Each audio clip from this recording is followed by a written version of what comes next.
할 내용은 명제의 두 번째 단어입니다. 자, 두 번째 단어에서 할 내용들은 일단 관계가 있고요. 어떤 관계로 이루어져 있는지, 즉 우리가 배운 거는 가정과 결론이 있었죠. 그 가정과 결론의 관계에 대해서 배울 거예요. 네, 이거는 뭐 위치 관계 이런 거라고 생각을 하시면 되고요.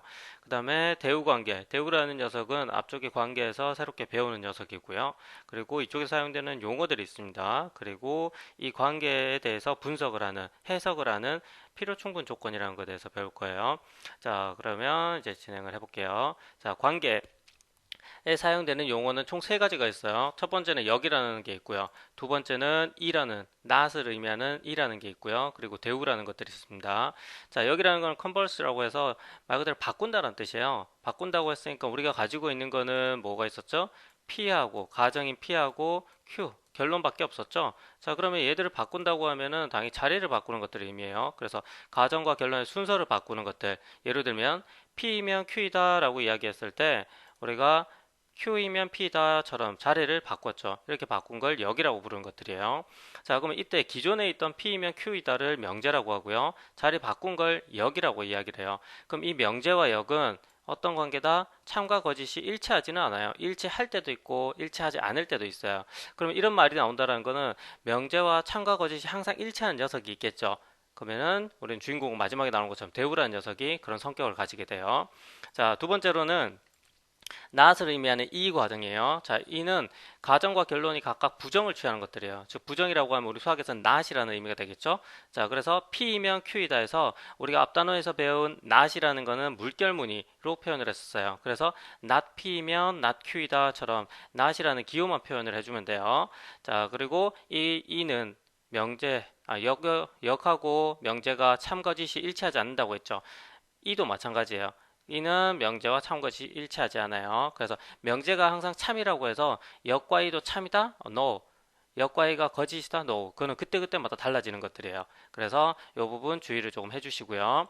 그 다음 대우라는 관계가 있어요. 대우는 위에서 배운 역과 이를 동시에 취해주는 거예요. 그러면 역을 한번 취해주고 이를 취해줘도 되고 또는 이를 한번 취해주고 역을 한번 취해줘도 돼요. 그래서 그 두 가지를 동시에 취해준 걸 우리 뭐라고 부른다? 대우다라고 부르는 것들이에요. 자, 그래서 정의는 역과 이를 동시에 취해준 것들, 적용한 것들. 그럼 예를 들어서 P이면 Q이다라는 명제가 있어요. 그러면 그거에 대해서 이를 취하면은 not을 붙이면 되죠. 그래서 not P이면 not Q이다. 그리고 이것들의 자리를 바꾸게 되면 not Q이면 not P다죠. 그럼 이 마지막 세 번째 거를 우리는 뭐라고 부른다? 대우다라고 부르는 것들이에요. 자, 그럼 여기서 이제 중요한 것들, 가장 중요한 것들이 하나 나와요. 명제와 대우 두 가지를 이제 알게 됐죠. 자, 명제는 뭐다? 처음에 주어진 거. 대우는 명제에다가 역과 이를 동시에 적용한 것들을 대우라고 불러요. 그럼 이 두 가지는 희한하게도 참과 거짓이 항상 일치해요. 명제가 참이면 대우도 참이고 명제가 거짓이면 대우도 거짓이다라는 것들이에요. 자, 그럼 예로 한번 들어볼게요. 자, 8의 배수이면 16의 배수이다 라고 이야기했을 때, 자, 8의 배수까지를 우린 P, 즉 가정이겠죠. 그리고 16의 배수는 Q라고 부르고 결론이라고 부를 거예요. 그러면 P이면 Q이다 해서 여기니까 자리를 바꾸면 되겠죠. 그러면은 16이면 8의 배수이다. 그리고 E는 부정을 한다고 했으니까 8의 배수가 아니면 16의 배수가 아니다 알겠죠. 자, 대우는 뭐라고 했었죠? 자, 역하고 E를 같이 해준 것들이에요. 동시에 적용한 것들이에요. 그러면은 역을 취한 거에다 E를 취해도 되고 E를 취한 거에다 역을 취해도 되겠죠? 그러면 한번 해볼게요. 16의 배수가 아니면 16의 배수가 아니면 8의 배수도 아니다라는 것들이에요. 그럼 여러분들은 실제로 8의 배수와 16의 배수를 찾을 수 있죠. 그 찾은 걸로 우리가 여기서 이야기한 걸 증명할 수 있는 것들이에요. 그래서 지금까지 한 내용에서는 명제와 대우가 서로 참거짓을 일치한다, 동일시한다, 같이 가져간다라는 게 가장 중요한 것들이에요. 자, 다음은 대우 관계에 대해서인데요. 자, P가 Q에 쏙 들어가죠. 그럼 읽을 때는 어떻게 읽는다? P이면 Q이다 또는 P가 Q에 속한다 이렇게 읽을 수 있는 것들이에요. 그리고 이쪽은 not P면 not R이다 또는 not P가 P의 여집합이 R의 여집합의 부분집합이다, 속한다 이렇게 말해도 되는 것들이에요. 자, 그럼 문제에서는 이렇게 나온 것들이에요. 방금 이야기한 이 두 가지 명제가 있죠. 이 두 가지 명제가 참이래요. 명제가 참이면 어떻게 된다? 대우도 참이다라고 했어요. 그래서 항상 참인 것이 누구냐라고 하면 제일 먼저 생각나야 될 게 대우예요. 그럼 여러분 이거의 대우는 어떻게 된다? 일단 자리를 먼저 바꾸면 Q이면 P이다. 즉 Q에서 Q로 P로 화살표가 가면 되겠죠. 그 다음에 어떻게 한다? not을 붙여준다라는 거. 그러면 이게 항상 참이 되는 것들이에요. 그럼 두 번째 것도 있겠죠. 두 번째 거는 자리를 바꾸면 not R은 누가 되죠? not P가 되겠죠. 자, 그러면 역을 취했으니까 E를 취해야 되는데 not이 있으니까 다시 not을 취하면 없어지는 효과가 있겠죠. 그래서 R은 P이다. 이것도 항상 참이 되는 것들이에요. 그래서 여러분들 찾아보기에 방금 이야기한 것들을 적어주시면 돼요. 자, 다음입니다. 다음은 용어에 관한 것들인데요. 자, 우리가 일상적으로 정의다, 정의다, 정의다 이런 말들 많이 쓰죠. 그리고 증명한다라는 것도 쓰고요. 정리라는 말들도 씁니다. 정리는 좀 상대적으로 적게 쓰고요. 자, 그럼 정의가 무슨 뜻이냐라는 것 정도는 알고 있으라는 소리예요. 자, 정의는 용어나 기호의 뜻을 명확히 정하는 것들, 지칭하는 것들을 의미해요. 그래서 우리가 명제를 배우면 명제가 무슨 뜻이야? 라고 정확히 지칭을 하는 것처럼. 그래서 명제는 뭐였었죠? 참과 거짓이 구별되는 문장이나 식이에요. 자, 그다음 증명은 참인 명제를 그리고 논리적인 방법 이 두 가지를 섞어요. 동시에 적용한다는 뜻이겠죠. 어떤 참인 명제가 있다. 사람이 죽는다라는 참인 명제가 있고 뭐 3단 논법이다 그래서 논리적인 방법이 있겠죠. 증명하는 방법. 그 두 가지를 섞어서 새로운 명제의 참거짓을 판별하는 것들이에요. 그러면 사람이면 죽는다라는 건 참인 명제가 있어요. 그리고 논리적으로 3단 논법이 있으면 사람이면 죽는다. 그리고 뭐 죽으면 뭐다 이런 거 연결할 수 있겠죠. 그런 것들로 새로운 걸 찾아가는 것들이에요. 자, 그러면 방법을 한번 볼게요. 자, 증명하는 방법에는 일반적으로 두 가지가 있어요. 대우증명법과 귀류법이라는 것들이 있어요. 대우증명법이라는 건 우리가 앞에서 배운 이 대우랑 같은 뜻이에요. 그러면 대우라고 했을 때 우리가 제일 먼저 떠올려야 될 게 뭐라고 했죠? 참과 거짓을 같이 하는데 누구랑? 명제와 대우가 참과 거짓을 같이 해요.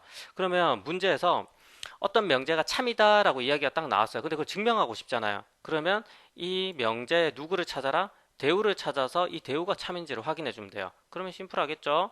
자, 그 다음 두 번째 방법은 귀류법이라는 것들인데요. 귀류법이라는 거는 결론을 부정을 하는 것들이에요. 사람이면 죽는다고 했는데 죽지 않는다고 일단 결론을 부정을 해버리는 것들이에요. 그러면 죽지 않으면은 사람이 아니다? 이렇게 반대로 올라가는 것들이에요. 자, 사람이면 죽는다라고 했을 때 결론을 부정하면 사람은 죽지 않는다겠죠. 죽지 않는다고 하면은 사람이 죽지 않을 수가 있나요? 없겠죠. 그러면 처음부터 명제가 모순이 되는 것들이죠.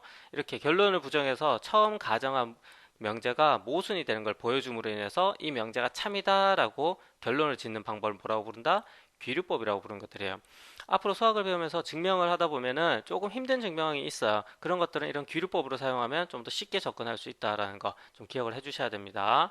자, 그리고 정리라는 용어가 있습니다. 정리라는 용어는 정의 또는 정의 위에서 배운 정의예요. 정의 또는 이미 참인 명제를 바탕으로 증명하여 참인 명제를 보여주는 것들인데, 자, 이렇게 생각하시면 돼요. 밑에 말이 좀 더 쉬운데 참 명제 중에 참인 명제 중에 다른 명제 증명의 기본이 되는 것들이에요.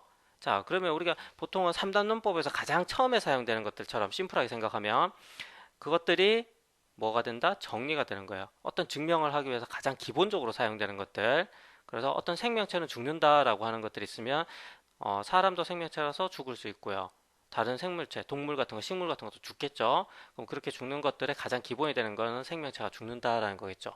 그것처럼 어떤 증명을 하기에 가장 기본적인 내용으로 사용되는 것들 뭐라 부른다? 정리라는 거 기억해 주시면 돼요. 자, 그리고 이제 두 번째로 중요한 것들. 이 단원에서 대우라는 내용과 쌍벽을 이루거나 더 중요한 내용을 배울 거예요. 자, 그거는 필요 충분 조건인데요. 자, P이면 Q이다. 이걸 그림으로 표현하면 어떻게 된다고 했죠? P가 있으면 Q는 더 크게 그려서 싹 속하게 되는 거죠. 자, P가 Q에 속한다. P이면 Q이다. 다 똑같은 말이라고 했어요. 자, 이 상태에서 자, 필요 충분 조건을 찾아라 라는 말들이 있어요. 그래서 찾는 방법은 1단계로는 은는이가가 있는 걸 먼저 찾아주셔야 돼요.